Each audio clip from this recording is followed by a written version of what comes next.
দেখুন, শুধু বাঙালি তো নয়, গোটা ভারতবর্ষ রবীন্দ্রনাথ এবং ঈশ্বরচন্দ্র বিদ্যাসাগর ছাড়া অপূর্ণ।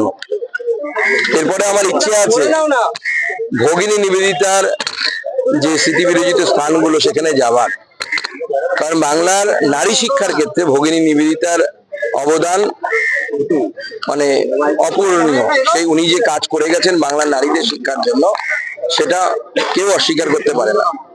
তো দেখুন, ভারতবর্ষের শিক্ষা, বাংলার শিক্ষা, বাংলা তো শিক্ষায় সবসময় অগ্রণী ভূমিকা পালন করেছে গোটা দেশের মধ্যে।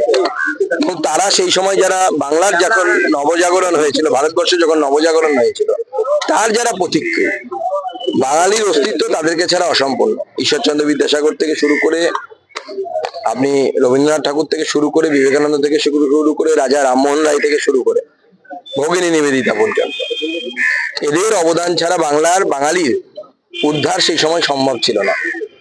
স্বাভাবিকভাবে শিক্ষা প্রতিমন্ত্রী হওয়ার পর বাংলার এই সমস্ত মনীষীদের কলকাতায় যে স্মৃতি বিরচিত স্থান আছে, যে ক্ষেত্রে সম্ভব, যেমন রবীন্দ্রনাথ ঠাকুরের ক্ষেত্রে সম্ভব, কিন্তু ক্ষুদিরাম বসু বা ঈশ্বরচন্দ্র বিদ্যাসাগরের আমাদের কলেজ স্কোয়ারে যে মূর্তি আছে, তাতে আমি শ্রদ্ধার্ঘ্য জানালাম। আমার পার্টির অন্যান্য নেতারাও ছিলেন।